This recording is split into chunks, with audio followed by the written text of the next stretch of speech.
Alright everyone, Noel Julian here. Welcome to Take the Rose Garage and my first garage update with the Vauxhall Viceroy. Now as you can see, the bonnet is up, the carb's off the car, and yep, I have got a few niggles with the big Viceroy. And basically when I got the car, I realised that there was an issue with the carbs, and basically it was stalling, and that was down to stale fuel, and so everything was basically gummed up inside the carburetor.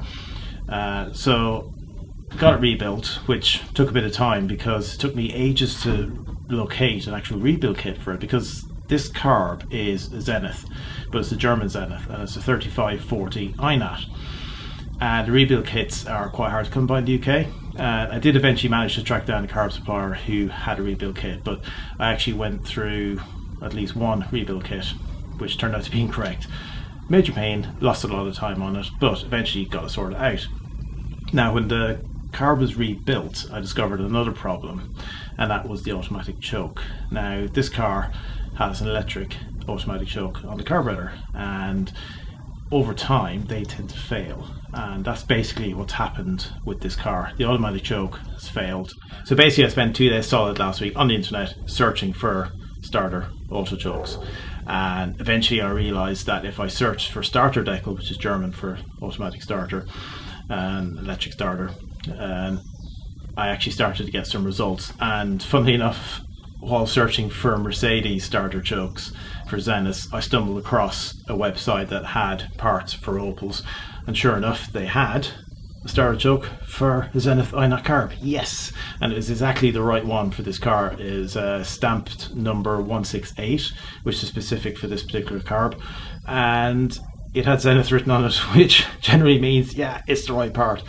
So I've had an anxious wait for that to arrive from Germany, and I have to say it's one of the most elusive parts I've ever tried to source for a car. Absolute pain in the neck, but it's here. So what I need to do now is basically get that auto choke back on the car. I've already tested it, and the element warms up, which was the sign that my old one was dead, because this wire here is the connector for heating up the element, and every time I started the car and I tested the element, it was just stone cold dead. So I connected up the new one and it warms up, which is what it's supposed to do. So I better get cracking and get this carburetor back on the car. Hooray, the car's back on the car. Oh, it's going to take me about an hour to sort out with massive pain. Basically the issue is the bolts for the actual carburetor are in the main body of the carb, and they go into the manifold, and the nuts are not very easy to access, especially at the back, because the manifold's in the way. There's lots of pipes in the way. The whole access is a massive problem, and yeah, you need the hands of a small child to try and get in there basically. But I didn't give in, got it done. So everything's reconnected. I've reconnected the wire to the auto choke, so it's pretty much ready to fire up. And the other thing to point out as well is, when you position the auto choke, it has to line up. There's a scribe mark in the casing that has to line up with a mark on the car body itself. You can use that to adjust for rich running. Now I do think this carb is going to need a bit more tweaking, because I think it's running a bit rich anyway, but the main thing is to try and get it running and driving. So let's turn the key and see what happens.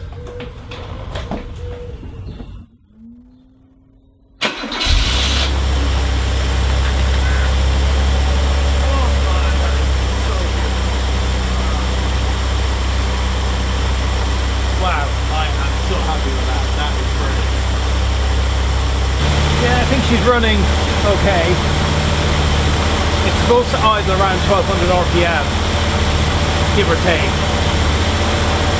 And I think I will probably have to adjust it a little bit, because I do think it is running a little bit rich. But it started, which is just superb.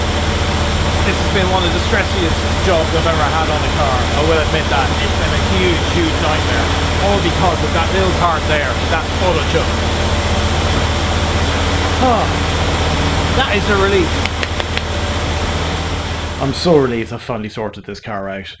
It's not out of the woods yet. I do think the carb is going to need a bit of fettling. I think the idle probably needs adjusting, and it does smell like it's running a bit rich, but I can sort that out in time.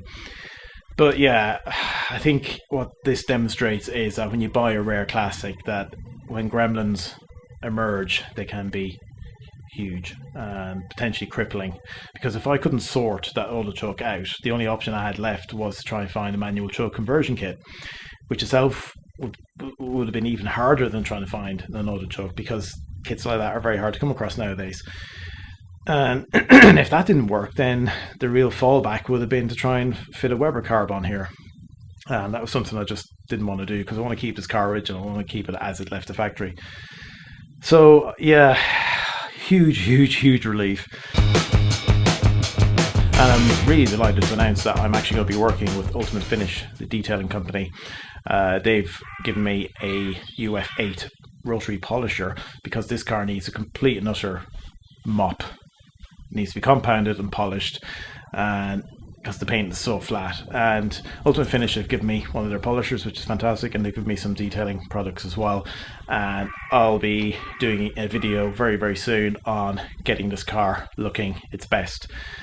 So I'm really looking forward to that. And the main reason why I'm getting this car tidied up and looking its best is because it's going to be at the London Classic Car Show. Yay! I'm taking this Vauxhall Viceroy up to London, to the XL, for the London Classic Car Show, and it will be on the Waterloo Classics Car Club stand. So if you're going to go to the XL, come swing by and you can see me and this car, and you can marvel at the wondrous rare beast that is the Vauxhall Viceroy. So that's it for this episode of Take the Roads Garage.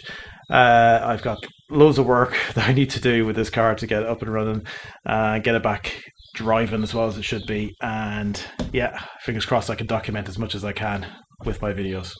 Take care guys, see you soon, adios.